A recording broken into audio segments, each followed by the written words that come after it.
Kentucky Derby.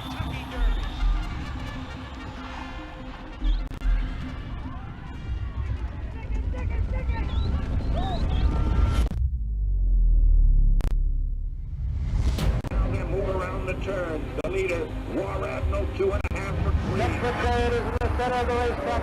Seattle Sloop drawing alongside again. War Emblem is still there. War Emblem is pulling away. He's got another gear. Yeah, that's Wesley coming the Derby. Wheel away takes command. Lionheart is all heart. Smarty Jones is all out. And here is the first undefeated winner of the Kentucky Derby since Seattle Slow of 1978.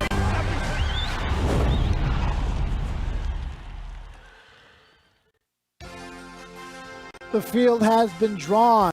The final preparations are underway as the 146th running of the Kentucky Derby is now just 3 days away. Live from historic Churchill Downs, it's time for the Kentucky Derby Morning Workout Show, presented by TwinSpires.com. Rainy, temperatures in the low 70s, and right now the main track is rated as sloppy.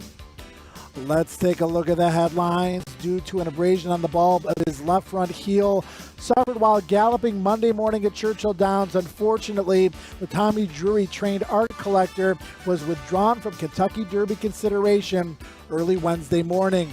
The son of Bernardini was likely to be the second or third choice in the Run for the Roses.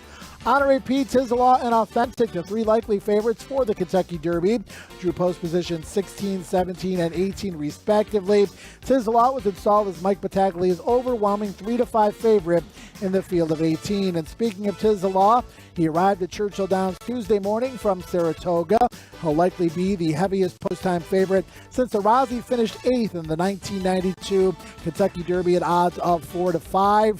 He certainly looks great. That identifiable big white blaze on his face, just getting used to his new surroundings here at Churchill Downs, kind of taking everything in, and we are very hopeful that we will get an opportunity to see Tizelaw on the racetrack for the first time as a 3-year-old here in just a few moments as the Kentucky Derby Workout Show does roll on. And Scott Shapiro joined by Joe Christofek here on the Morning Work Show, and want to start with the tough news.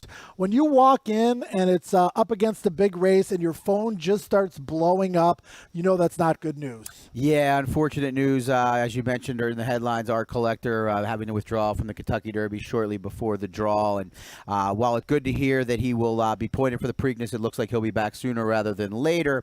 Definitely disappointing for this year's Derby. Extremely disappointing for local connections that a lot of us were pulling for. Also disappointing for those that had backed him in future wager pools and his biggest fans. So we'll hope for bigger things ahead for our collector, but disappointing news. Yeah, so it's bad news, but it's good news because, like Tommy Drury said, it's the career of the horse that matters. And for a better explanation as to exactly what happened with Art Collector and what to expect from him moving forward, the third member of our team, Brandon Staubel, fourth floor. Brandon, good morning. Good morning, Joe. Good morning, Scott. Yeah, the bulb on the back of the horse's front foot, if you were to put your hand down on a table and pretend that was the horse's foot, between the area between the thumb and the wrist, a little above that would be the bulb. And basically what happened was the horse was training. When horses have a big stride or they're reaching out well down the lane, whether it's a work or a gallop, they can really reach up and sometimes nick that area. And it sounds like that's what happened. He nicked the area. Now, due to medication rules this close to a race, he can't treat the horse like he normally would. So they're just going to go ahead and give the horse some time. And it's the old saying, guys, that you take care of the horse, they'll take care of you. And Scott, it could make the Preakness very, very intriguing. Were Tizelaw to win the Kentucky Derby, the Preakness with a Triple Crown on the line and a fresh Art Collector waiting. Yeah, I mean, Tizdelaw's road could get a little more difficult to pull off the Triple Crown this race. Maybe obviously slightly easier getting one of the choices out, but the Preakness could be tough. Let's take a look at the Kentucky Derby field. 18 horses in the starting gate. First time in quite some time that less than 20 were entered. In fact, I believe it was 2006 the last time that less than 20 were entered. 2003, in fact, and it was 16 that year. And Scott, lots of long shots on this first stage. Who is the loser in the draw, do you think, from those inside posts? I thought Max Player, for a closer, it might not be that bad for him to be able to save ground all the way around the track, but we heard Steve Asmussen yesterday interviewed talk about how he wanted to get him an outside trip, doesn't really like getting dirt kicked in his face is what I understand, so having to navigate that trip for Ricardo Santana Jr. Number 3 enforceable, I thought Drew well, though, will be able to save ground all the way around. I believe Ed DeRosa said the odds of the 3 favorites drawing the 3 outside post positions was over 800 to 1, but it happened, Brandon, and let's take a look at the post positions on the outside of the field, including the 3 favorites, and the way the pace scenario might set up here with Authentic in post position number 18, looks like he has to go. How do you envision it? Yeah, I feel like that's exactly right in there. And then I look at a horse like Thousand Words, who drew basically in the middle of the field, and they're going to have to make a decision because if they don't go ahead and get forward position, probably going to get shuffled back. So I don't see Thousand Words on the lead, but I see him very close. Authentic, you just mentioned, probably has to go from there. But I do feel like a horse like New York Traffic with Paco Lopez, a very aggressive rider, if he goes ahead and goes on with it, Authentic would be very happy, and Bob Baffert would be very happy sitting right off of his hip. Lots on the line in the Kentucky Derby, a $3 million purse, obviously all kinds of prestige. We caught up with some of the Kentucky Derby connections following the draw. Barclay Tagg is a very accomplished trainer. He doesn't get the big horse that often, but when he does, he certainly knows what to do. And, I was with him down in Palm Meadows when he was preparing him for Holy Bull, and then for a while for the Florida Derby. Did a fabulous job there. Then everything went upside down, and all the race dates changed, and for a number of weeks nobody knew when the next race was going to be. So Barclay had to keep him at least at a point where he could turn the pressure back on for whatever next race was going to be, and it turned out it was about a 12-week break, and to be able to come back and run into Belmont the way he did, I think was just a tremendous feat of training. Juan Carlos really happy about the pose. So, we're just hoping and praying for a good and clean race out of him. I think it's going to be the experience of his life. Juan Carlos only been in the United States for 2 years. And myself, I'm brand new in this, just trying to enjoy it. And then, we just got lucky and, just sucking every moment of it. Pretty pleased the way he's obviously he hasn't won yet, but he's been running pretty good. His last 2 races, the Ohio Derby was a nice effort considering how wide trip he had. The grass effort didn't take a lot out of him, and he ran, I would say, decent to a pretty talented 3-year-old that's a pro turf horse. So he's going into it pretty good. I'm happy with it. That's where we're going to work from. Hopefully he's away from there clean. 18 runners, how long it takes to load them. Hopefully can get away from there clean, get a decent position, and not get funneled back too terribly far. He's had a number of very nice breezes. Saw him this morning, got around the track nice and full speed ahead.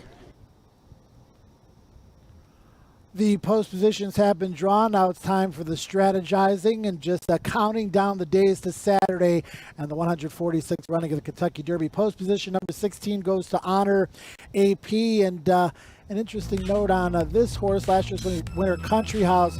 He snapped a string of 8 consecutive Kentucky Derby winners who won their final prep, Scott. The last to do it before that time was Super Saver, who was second in the Arkansas Derby prior to the race in 2010. So the second was the second, but you think it was a perfect prep? I do. I mean, it was a mile and a 16th. It's shorter than he wants to go. There was no speed for him to run at. He's not a horse that needs to come from well out of it, but he does like to stalk, not be on the lead. And I just thought it was a race that he needed coming in. John Sheriff's $100,000 purse. This was the goal. And I think the outside post is going to do him well with the way it's set up.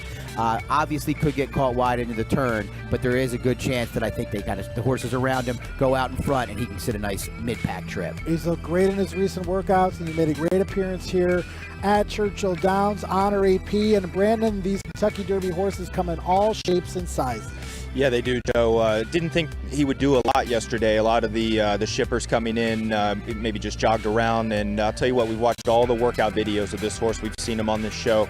They don't do him justice. When you see this horse in person and in the flesh, saw him gallop right in front of me. I mean, he's a gorgeous individual. You can see the rider here just with a little bit of a long hold, watching the ears, just kind of watching those flick back and forth. He's got that bit of a higher action when he gallops, but when you can see in the races, when he starts to extend that stride, he really drops his head and levels out. so to say, and then extends that stride as well. Just a very grand-looking individual.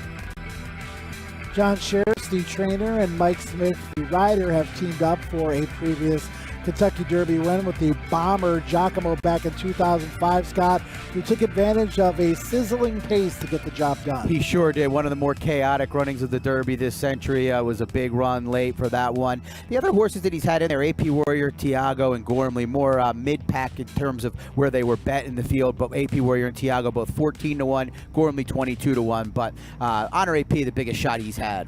Interestingly enough, Tiago Giacomo's little brother also running in the Kentucky Derby. Let's move on to Authentic. Again, post position number 18 for him. You look at that pedigree, you don't necessarily think 1.25 miles.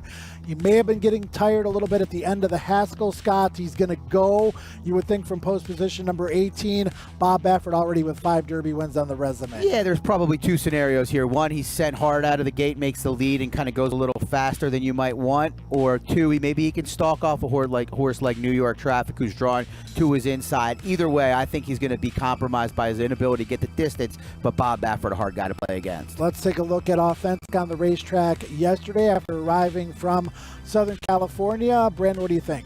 Yeah, both Baffert horses, all 3 Authentic. 1,000 Words, Gamine just did a little bit of a light jog, just kind of cantering around. You can see the bell boots up front, just trying to protect those front feet, just keeping the horse happy with the pony, just kind of taking everything in. And this is kind of typical of Baffert when he ships in. Give them a day to just kind of come out and gather themselves, carrying good flesh.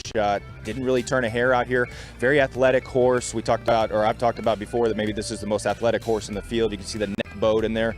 Nice appearance as well. There was nothing to knock yesterday. Bob Baffert has done a lot of things in his career, but he's never won the Oaks and Derby in the same year. The last time that happened was in 1952.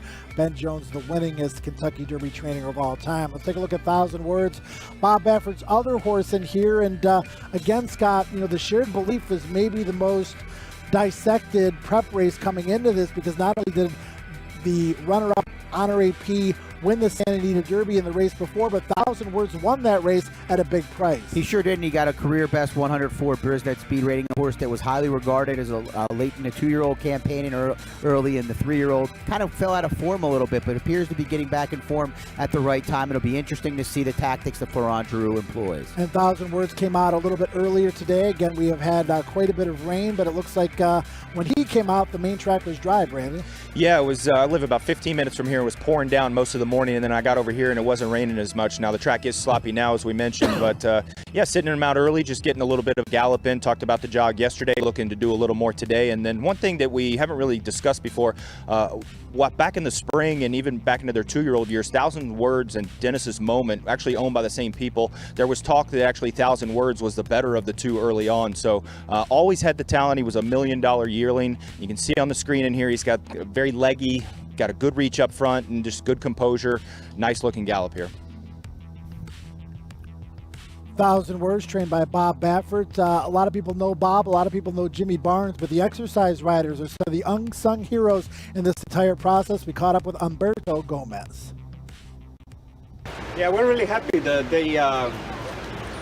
they feel really good after shipping and all that, but they all feel really good. We're really happy. He's been just getting more mature, and if you notice that race that he did in Del Mar, that tells you the quality of the horse. It's always good to get on any.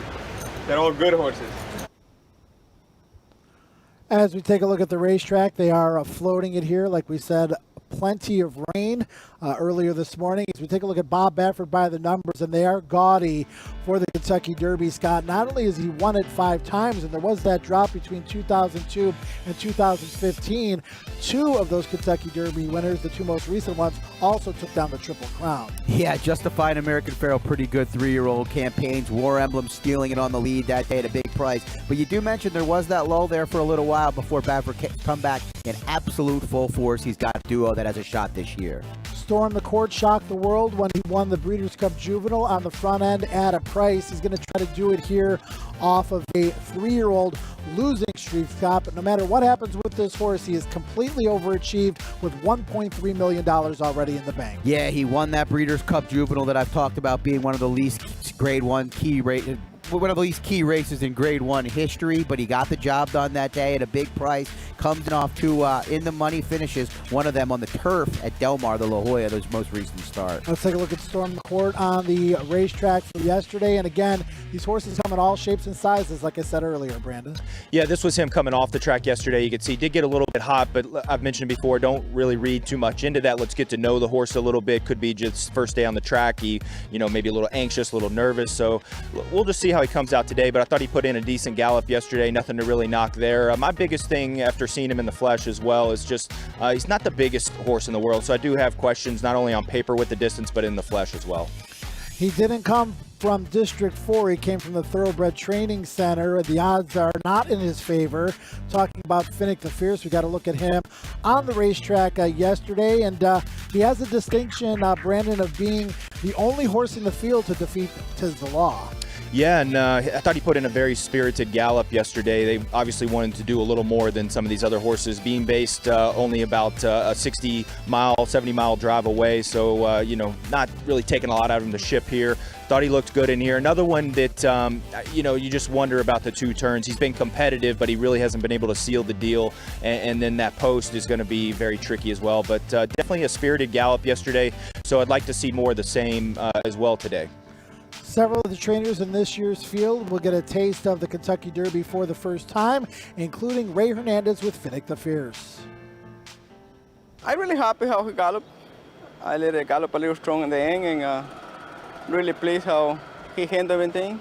He ran a really big race in the Kentucky Jockey Club, and I really like the distance, and I think the Derby, you never know. I think we all have a shot.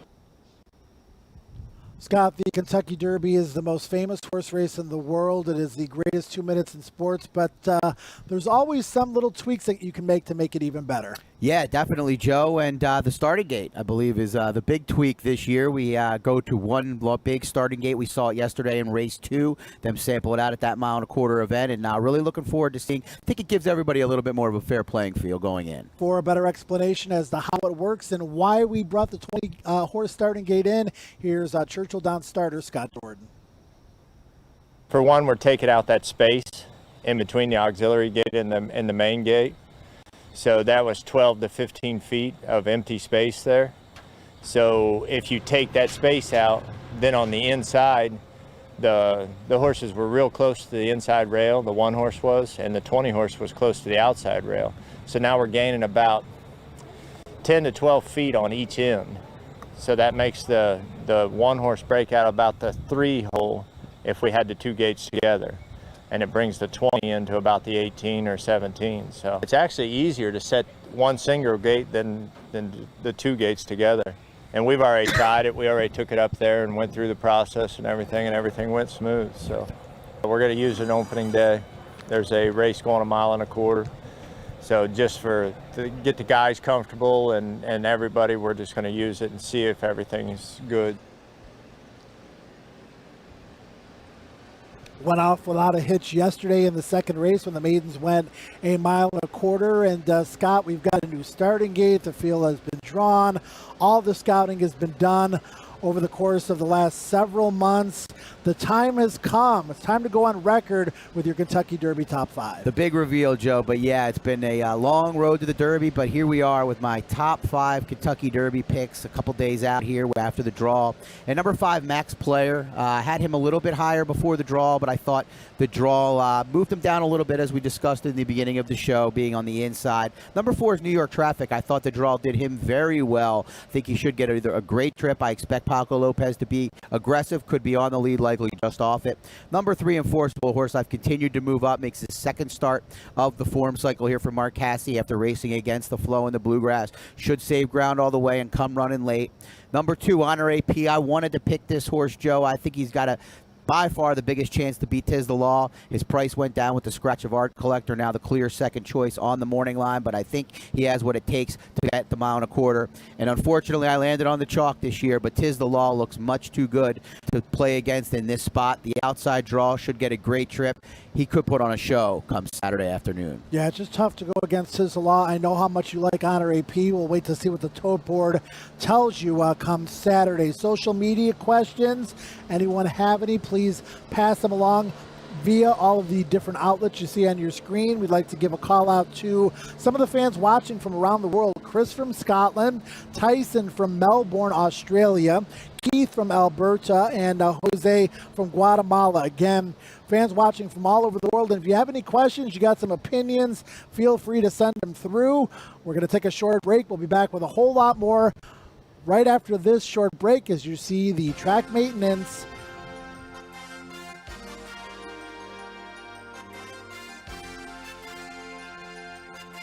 Sports look different this year, like Derby in the summer. While you're celebrating the fastest 2 minutes in sports at home, Twin Spires is your ticket to the Kentucky Derby. Bet on the Derby and do it all from your mobile device. Use code GET200 to start earning your $200 new player bonus when you join Twin Spires today. The fun, fast, and easy way to bet on the Kentucky Derby. Twin Spires, the official wagering partner of the Kentucky Derby. Download the app today.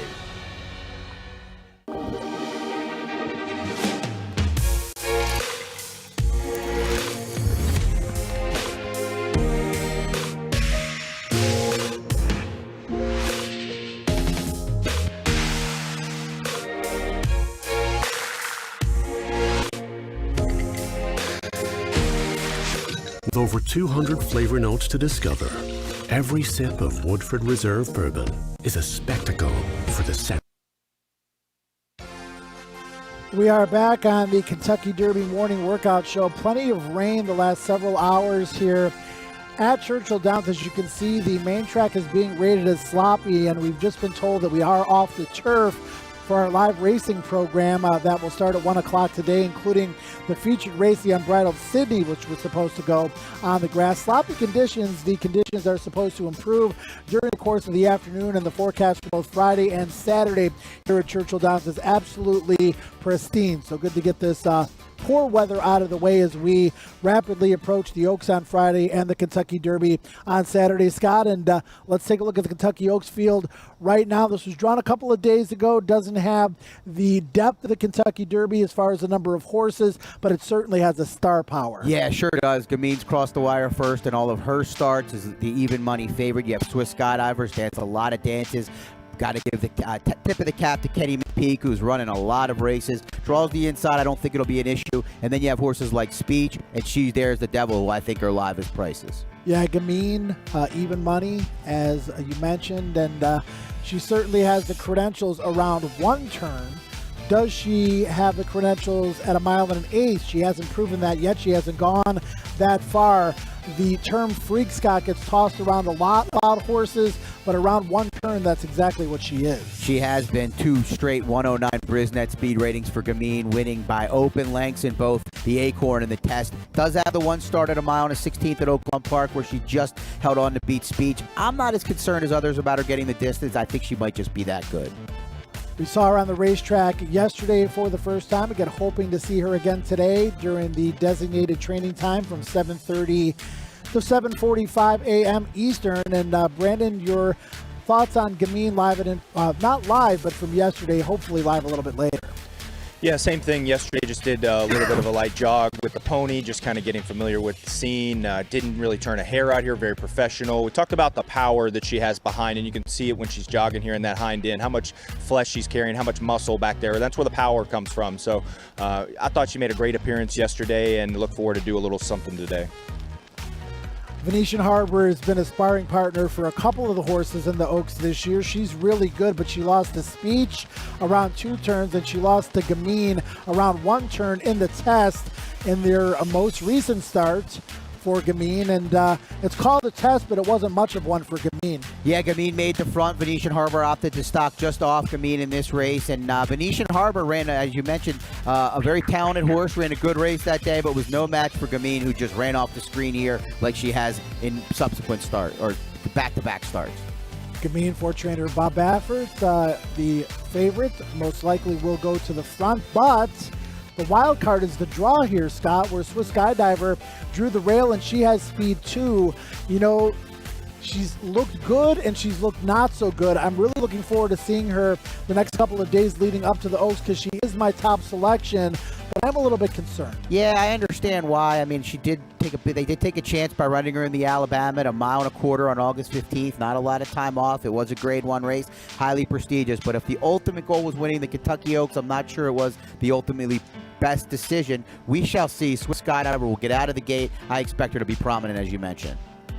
Taking a look at her from just the other day here at Churchill Downs. And Brandon, you know, it's been pretty well documented. She hasn't looked as good as she has, you know, in certain other times earlier in her career, at least on the racetrack doing her morning work. Can you just kind of talk about that and what you hope and expect to see those next couple of days leading up to Friday? Yeah, I would say just from a flesh perspective, a little bit inconsistent. Came out the first couple days and just coat was gleaming, and not that anything's wrong. It's just like, you know, I don't see that as much recently. The work, I wasn't looking really for anything special in the work, and I think that's what they wanted, that happy half mile. But I will say she did come out and kind of turn things back on yesterday. It's just kind of been a little bit of back and forth with her, and I really don't know what to do with her. It kind of has me thinking maybe she's run a lot this year. She's run some big races. That last race was really big, even though she did it so easy. So for me, it's still kind of a last minute decision on where I want to place her in the selections. Yeah, the Alabama was just 3 weeks ago, so, you know, it's tough, and she's run a lot of big races in a row, but again, she seems to be doing everything willingly, and that's the most important part. Another horse that is doing everything willingly, in fact, she's got a little bit of an attitude on the racetrack, and we like it. It's Speech, and she's going to have plenty to say about the result on Friday. Yeah, she should set a great trip in here. We mentioned the distance concerns about Gamine. We mentioned whether Swiss Skydiver might be not at her best potentially on Saturday. Speech appears to be a horse that is coming in this race at her best and has shown that she has got a ton of talent. In terms of a bet, I think Speeches might be the right play. Let's take a look at her on the racetrack yesterday, Brandon, and she's made positive impressions since she's arrived. Yeah, this is a filly that really from the first day I saw her, she's just kind of made a positive impression each day, and you can see her after the work. She's feeling really good. And her work was really good here, 47 and change, but just the way she did it, just so light on her feet, and she's going to sit a good trip. I did mention earlier when I first saw her, she's not the largest or longest individual, but I think she's just so light on her feet. She's so smart, and she's got speed. You can put her anywhere in the race, and she's going to finish. She's getting better. I just think I'm kind of leaning towards her as my top pick. Word on the street is that Tiz the Law is awaiting to come out on the racetrack in just a couple of moments. Looking very forward to that. But first, Scott, your Oaks top 5. Yeah, Joe, we start things off here at the bottom, number 5, Donna Veloce. Only one race as a 3-year-old is a concern. It's a 9-horse field. 5th isn't the ultimate compliment, but I do think there's talent there. She should be prominent early.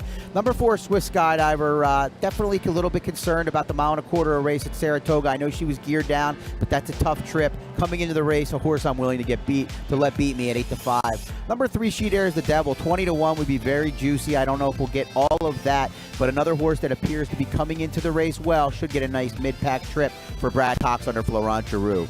Number 2, Speech. In terms of a bet, I think Speech is the play, although there's going to be a lot of weight on her. It sounds like a lot of the guys on this show are going to be on Speech. 5-1. Maybe we'll bet down a little bit. We shall see. Number 1, Gamine. Not crazy about an even money choice in here, but I think you have to make her the clear one to beat. She's done nothing wrong. There is the concerns about the distance, but until she gets beat, I think she's the likeliest winner of the Kentucky Oaks. Twin Spires is the place for all of your wagering needs. TwinSpires.com, the Twin Spires app. And if you're new to horse racing, we're going to help you out a little bit with some expert picks. Ed DeRosa, Jonathan Kitchen, Pete Fornatale, Ashley Mayu, and a whole lot more. And they follow this game day in and day out. Expert picks, TwinSpires.com, and the Twin Spires app. Again, if you're new to the sport, certainly a opportunity to be given some selections that should be live each and every day. Tis the Law is the Kentucky Derby favorite, probably the biggest one in a long, long time, as you see Enforceable ready to go out onto the racetrack. And Tis the Law will be joining him as the Kentucky Derby morning workout show continues. Derby and Oaks horses on the racetrack right after this.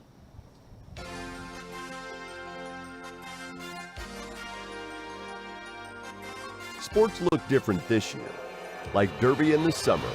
While you're celebrating the fastest 2 minutes in sports at home, Twin Spires is your ticket to the Kentucky Derby. Bet on the Derby and do it all from your mobile device. Use code GET200 to start earning your $200 new player bonus when you join Twin Spires today. The fun, fast, and easy way to bet on the Kentucky Derby. Twin Spires, the official wagering partner of the Kentucky Derby. Download the app today.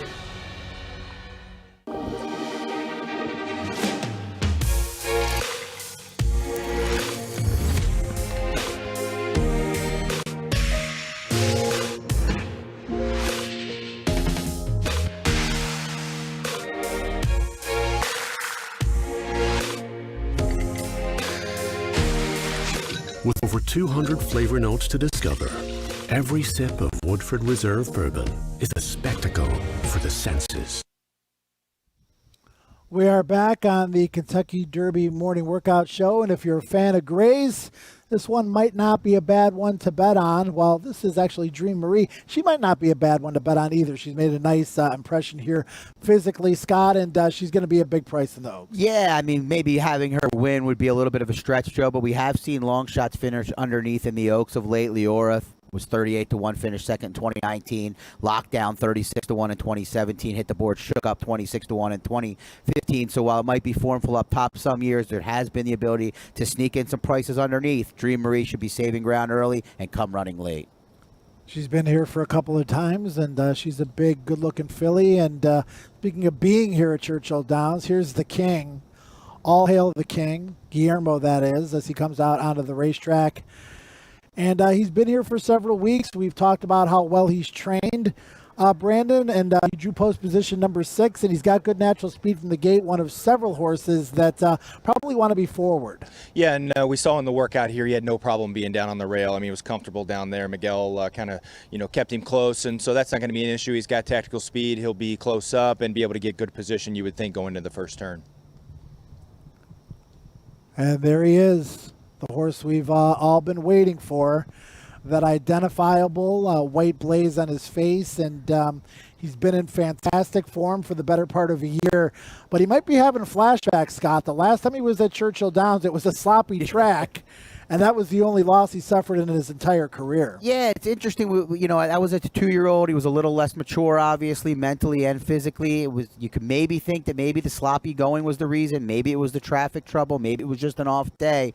But we're probably not going to have a sloppy track here at Churchill for the Kentucky Derby. One would hope the forecast is right. But if we do, we'll see how he handles it. But he's handled everything well as a 3-year-old, Joe. Dominated in the Belmont. Dominated again in the Travers. Yeah, I mean, it's just a pleasure to see this horse on the track. And Brandon, I think really we are in the presence of greatness here.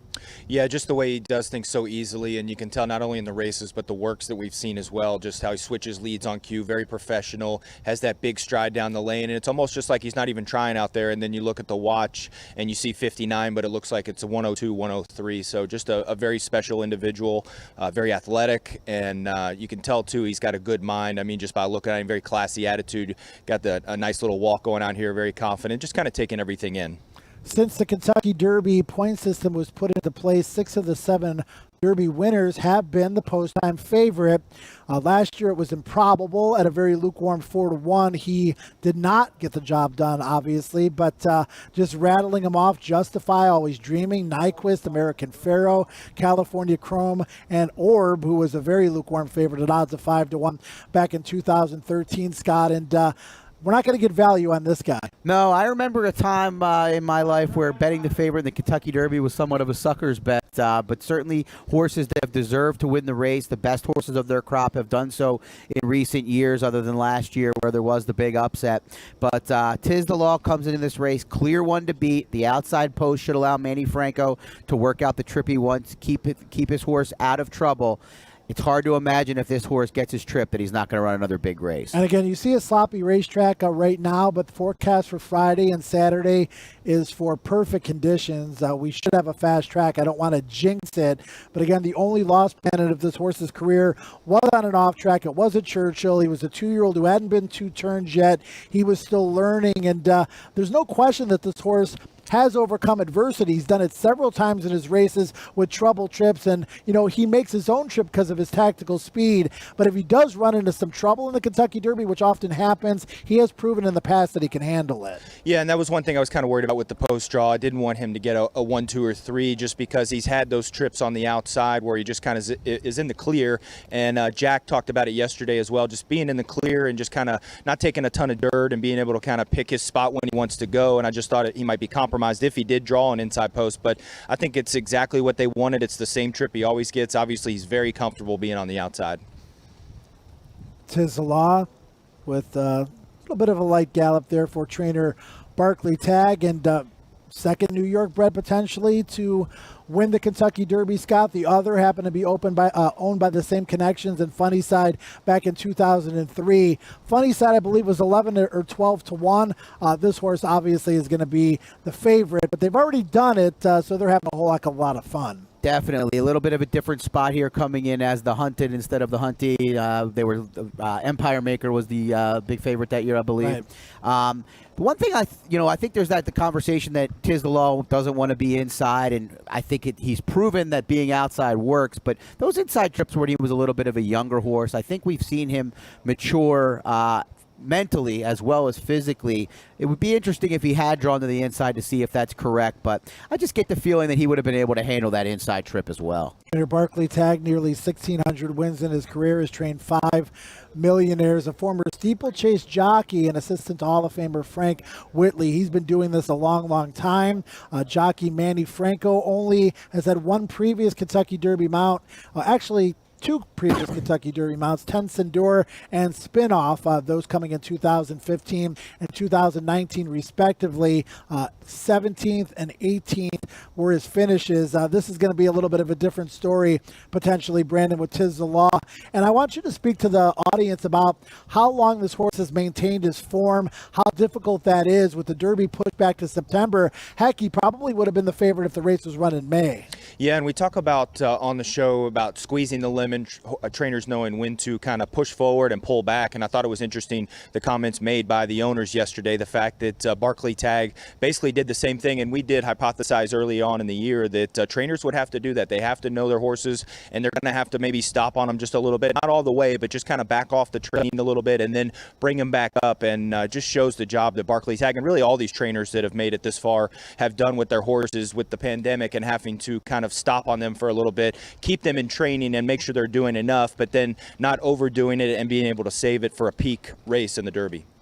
Yeah, I mean, this is the only horse, Scott, that has a chance to win the Triple Crown. We talked about it earlier, with the Belmont being the first leg, Kentucky Derby being the second leg, the Preakness being the third leg. If Tis the Law wins and all goes well for Art Collector, there's going to be a fresh Todd Pletcher trained horse or two in the Preakness most likely as well.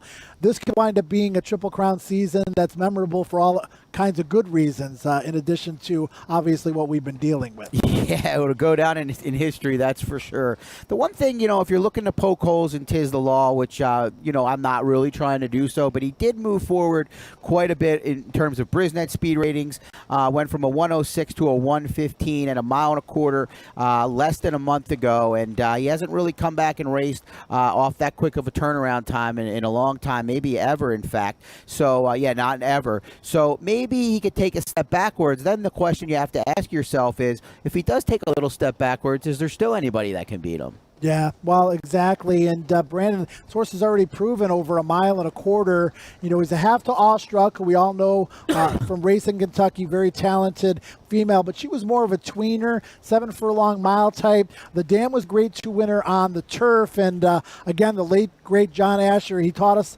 all this lesson about turfy pedigrees on the Dam side and how well they do at Churchill Downs. That Dam never tried dirt, but there's a lot of route influences on the Dam side of the family. And Brandon, most importantly, proven over a mile and a quarter. You don't see that in the Kentucky Derby. No, and I mean, there's not really any chinks in the armor, with this horse. He's got tactical speed. You can put him anywhere you want. wants. He's got a huge kick turning for home, and the best part might be, we talk about it all the time, the mind of a horse with speed. I mean, it's one thing to be a closer and you kind of know what you're going to do, but having that speed and being able to carry it and relax it, take a little dirt if you need to behind horses, and then when the rider says, okay, it's time to go, to be able to turn that on, I mean, that's really the mark of a special individual. Take a look next at Honor AP, the likely defined second choice in the Derby, and making another very nice appearance. You get Money Mike Smith for John Sheriffs. Last time they teamed up for a Derby win. The horse was a monster price, Giacomo at 50-1. Scott, I know you've been touting this horse all along, and on this workout show the last few mornings, he's been touting himself. He looks amazing out there. He does look amazing. They spent $850,000 for this well-bred Son of Honor coat out of the Damn Hollywood Story, who earned over $1.1 million in her career. She won the Grade 1 Vanity in 2006, and he's lived up to the billing. He didn't do so in the shared belief. I know our colleague Ed DeRosa did not like the fact that he lost at 1-5. Neither did his backers that day, but I thought it was a foreseeable outcome. If he can avoid a very wide trip or troubled voyage, he's going to be a little bit wide, but I think being a big horse, that will help him. I think he's got a big shot. I know Tiz the Law is the clear one to beat, but I'm expecting a monster effort from this Son of Honor coach. Yeah, I mean, Brandon, it's great when you see the top two favorites in the Kentucky Derby, Tiz the Law and now Honor AP, just making, tremendous impressions on the racetrack in addition to their past performances. As you take a look at Honor AP, Brandon, what do you see? Yeah, just rider's got just an easy hold down the lane. You see this horse wanting to do a lot more than what they want him to do, which is always a good sign. But he's doing it well within himself. He's not pulling his head up. He's not bucking or doing anything crazy like that. But you can see he's got that neck bowed. The rider's got a stout hold on him, just trying not to let him do too much. Like what I'm seeing out here again today, just reaching out well.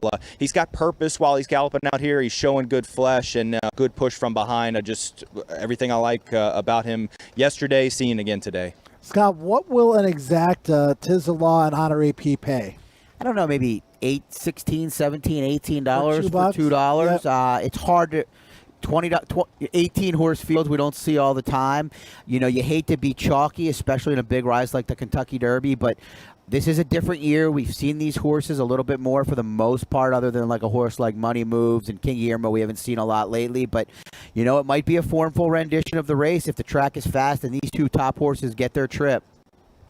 Let's go to New York traffic next. Not running into too much of that on the racetrack here this morning as we give the Derby and Oaks horses the racetrack to themselves from 7:30 to 7:45, and coming in to the Kentucky Derby off of a 7-week freshening. He has been the model of consistency for sure.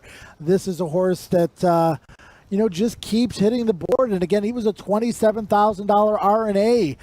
He's the first foal out of a dam where there's not a lot of quality to speak of on that side of the family. Trainer Safi Joseph Jr. with his first Kentucky Derby starter. And Paco Lopez, the board, Brandon, and Paco's been known to be aggressive. Scott mentioned this earlier from that post position. This horse likes to be forwardly placed, and maybe Paco will get it more aggressive than even we think. Yeah, I don't think that would surprise me at all. I mean, with his speed, you just need to go ahead and go. I mean, he's danced a lot of dances, but he seems like he's always been there. I mean, look at I believe the race 2 back. He lost to Maxfield here, so Maxfield in this race probably would have been one of your top choices, maybe even the favorite. So definitely holding good form. I love the way this horse is trained on the video works that we've seen, and not going to maybe do a whole lot here, maybe just get a feel for the surface, jog a little bit, but good first impression, carrying good flesh, looks like he's carrying good power behind, so very, very interested in this horse, especially at that morning line price. The ears, Brandon, look at the ears. I mean, this horse is very alert out there. He seems to be taking it all in. I think he's making a great impression, too. Yeah, and that's what you want to see. Most of these horses by now are very classy, very smart individuals, but just kind of getting a feel for the horse on how they're feeling. You like to see the ears kind of flick back and forth. You can see the left one go forward, kind of picking up what's in front of him. The right ear kind of flicking back. What are we going to do? Are we going to stop here at the finish line? Are we going to keep going? He's got Sole Volante in front of him, so he's watching him to see what he's doing. He's got Speech to his right, so just kind of taking everything in. It does look like they're going to put in a gallop. They've stopped a little bit past the finish line. Scott, New York traffic, again, the consistency, I have to like it. He's going to be most likely forwardly placed, but he appears to have the stamina to keep going. Yeah, I had my questions about this horse earlier in the year, but I really liked the effort he put in the Matt win. Max Field obviously would have been a major player in this Derby, only beating a length that day. And then in the Haskell, he just kept coming. It looked like Authentic could put him away, and he showed a lot of toughness to the wire. I don't know if he's good enough to win it, but he ran a second in his only try over this racetrack. He should get the right trip, and I love that he keeps trying hard. I expect him to be involved when they turn for home. I think New York traffic a major player underneath. Yeah, he just makes a great impression out there. It's just so great to see these Kentucky Derby and Oaks horses looking fine out there on the racetrack, and he's going to run his race. It's a question of whether or not he's good enough as they let him do a little bit more, Brandon, which seems to make him happy. Yeah, he's looking around a little bit, but that's pretty normal going into the first turn. You've got some people down there, and you got the stands, the parking lot, everything. So just kind of taking everything in. Like the way he's just traveling early on, he seems to get over the surface pretty well. And not uncommon, like I said, for horses to kind of start looking around a little bit. Also with a speed horse, you can see them usually a little more into their gallops. And I just think this horse, especially from the post he's got, it seems like his best races are when he's up on the front end or on the pace. So maybe a horse that gets very, very brave when he's up on the front end. Take a look at the star of the show for the Kentucky Oaks, at least in a lot of people's minds. She's going to be the odds-on favorite, the Bob Baffert trained Gamine.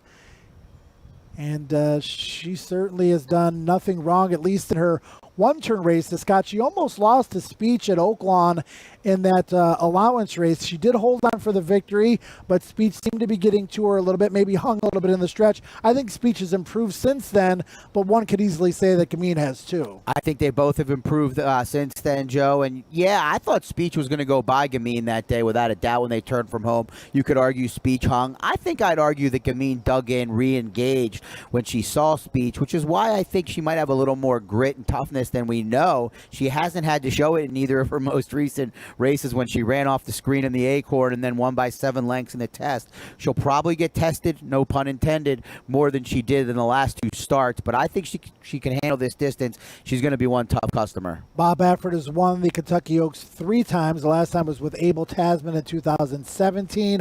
Johnny Velasquez, the rider, won the Oaks in 2004 with a shadow. Brandon, your impressions this morning of Gamine? Yeah, I mean, just started off in her gallop in here. They might let her do a little bit more coming down the lane, but just nice and easy in here. She seems to travel over the slop well.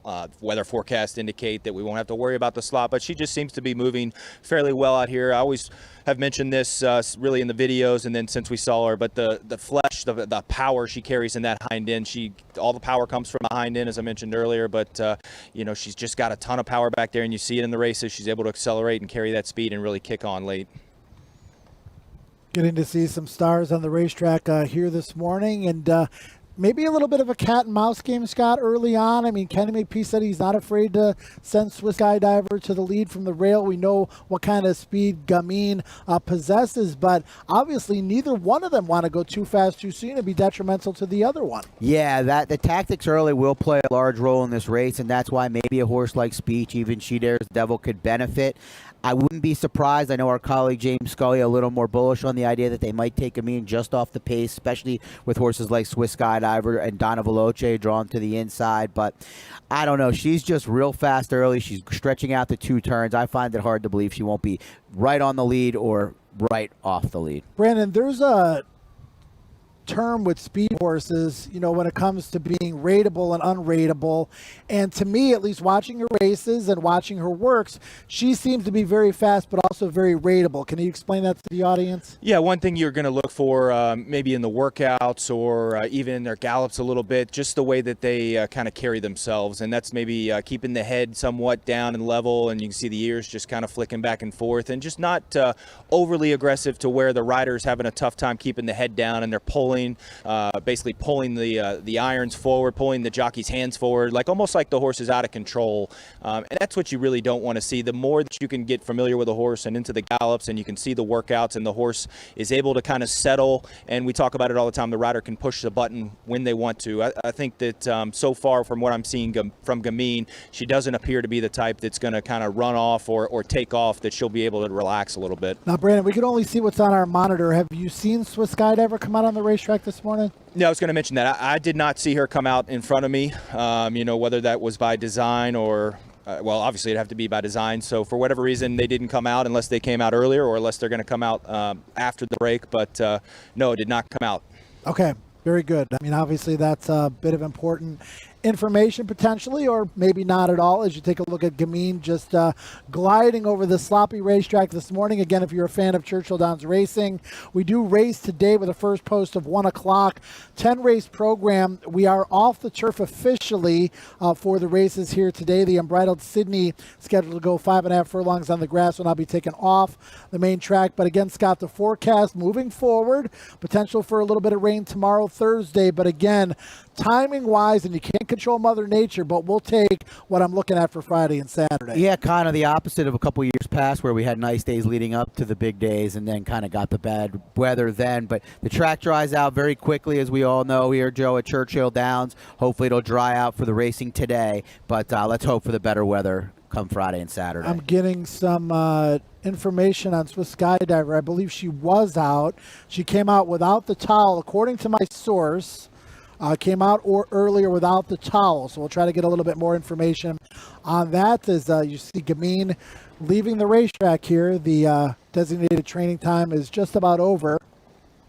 Yeah, Joe, I think she, got a little bit excited. They just opened up the track for normal training. So right now you've probably got out here, estimate of about 60, 70 horses out here. So getting a little bit of excited, probably just with the action coming in, maybe feeling good. So I wouldn't really knock anything for what you just saw.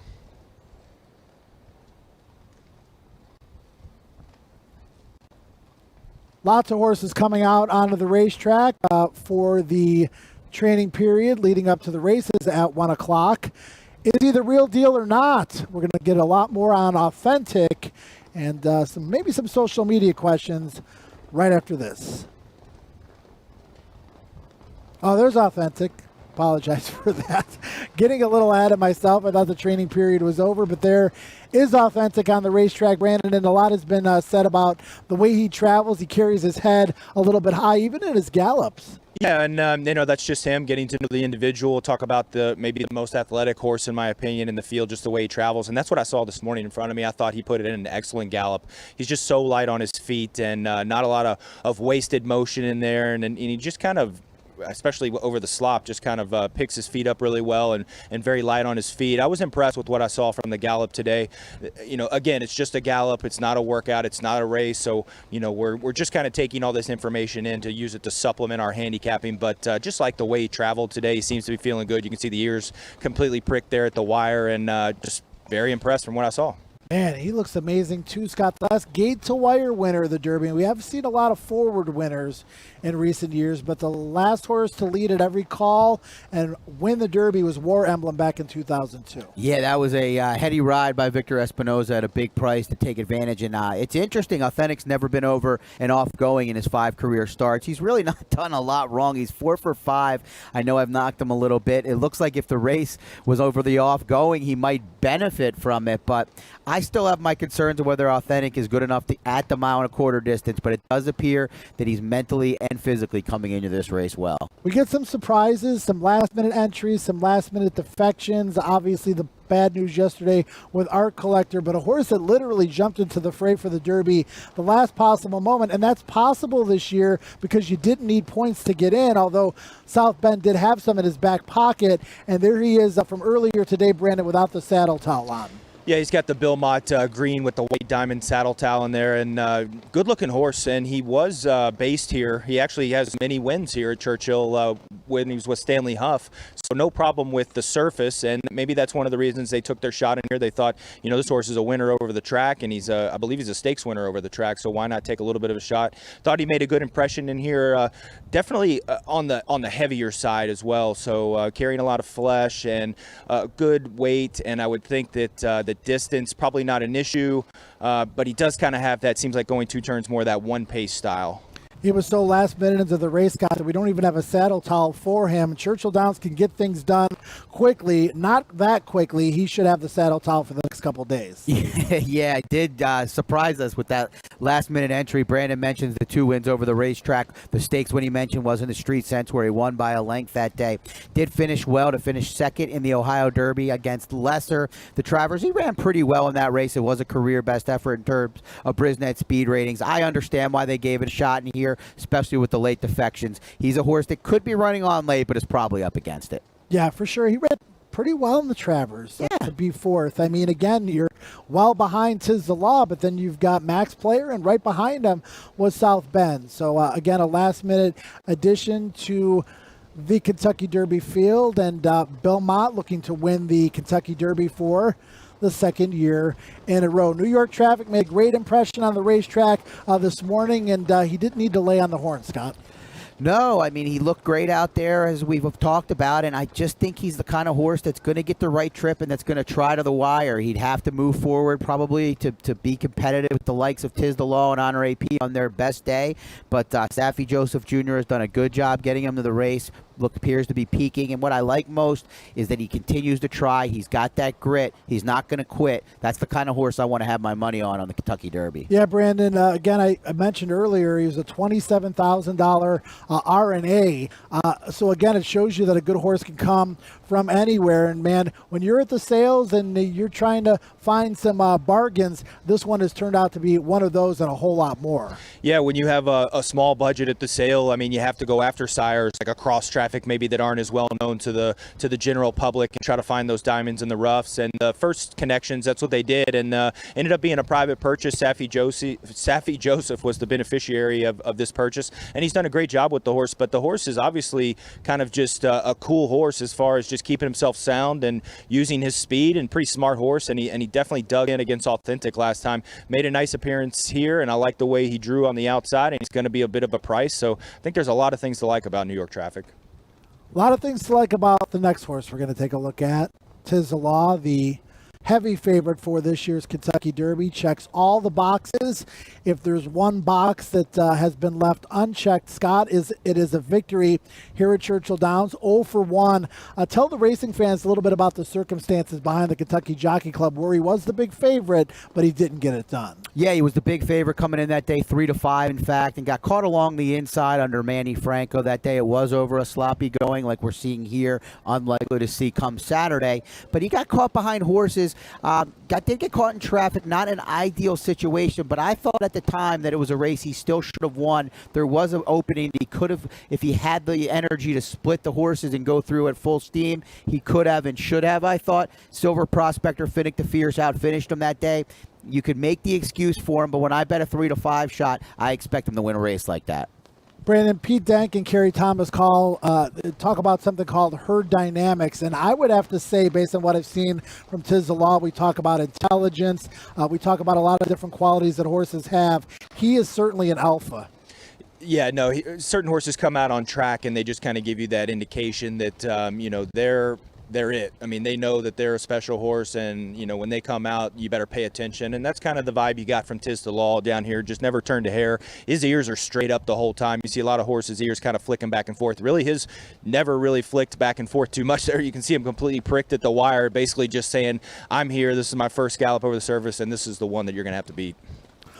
We're going to take some social media questions over the course of the next few minutes. So please, if you're watching us on any of those given social media outlets, send us a question, send us your opinion. We'll try to get to as many of them as we can in the next few moments here. And we got a question here from Linda on Facebook, Scott. What happened to Rushy? He's so beautiful. Rushy's a beautiful horse. Rushy's a high-quality horse. They opted to go to the Pate Mile. It's a one-turn mile. I think they might have had a little concerns first about the 1.25 mile distance, thinking he might be better at a shorter distance. And then he's had his chances against a couple of the top horses in here. Art Collector, Swiss Skydivers in the Oaks and the Bluegrass, had his fair shake. Might be a cut below these top horses that are going to the Kentucky Derby. I think he's got a much better shot to get to the wire first in the Pate Mile. We have a gentleman named Guillermo, interestingly enough, from Puerto Rico, and I got a feeling I know who he's rooting for, Scott. Your thoughts on King Guillermo? I think King Guillermo has the talent to win a race like this or to run well, at least against the likes of Tiz the Law and Honor AP. A little worried, though, about the layoff. 4 months coming in, the untraditional tactics are a concern. Hard read for me, but I'm going to end up fading him in the end. Horse racing is just a great game on so many levels. I mean, from the pageantry of it to the horses themselves to everything that's involved in this, a great sport. But it's a betting game when it all comes down to it, Scott. And if you don't have a wagering account, twinspires.com is the place to sign up for a lot of different reasons. Fast, safe, easy to use, and free money. Free money available. Let's get that. I'm getting that Twin Spires app fired up today for the card we have here at Churchill Downs 10-race card. But if you don't have one, get one now because you get $200. That new player bonus is available today. You can get it ready for the Kentucky Derby as well. Use the code WORKS200, Joe. All right, that's going to wrap it up for the Kentucky Derby Morning Work Show for today, Scott. Lots to digest after what we saw today, and it was all very positive. Your final thoughts? Yeah, we got to see the big players today. It was nice to see Tiz the Law, Honor AP making another wonderful impression, New York Traffic as well, and then Gamine looking like that $1.8 million horse that we know she is. Brandon, you had a great view of some great horse flesh today, and I know that makes you happy. Yeah, it does, Joe. I like being out here in the mornings, and who wouldn't be? A couple of final thoughts in here, maybe just from the curious side of things as far as training goes. Swiss skydiver been coming out at the regular break, decides to come out early without a saddle towel on. You know, a little bit curious there. Also, Sole Volante for the third straight day just jogged around the track and really has not put in a gallop over the track yet, and then walked off a little washy behind. So a little bit curious there as well. But as far as more of the positive comments on Honor AP was fantastic once again, authentic, looked great out here in Tiz the Law. So really the top three did nothing to dissuade any positive opinions.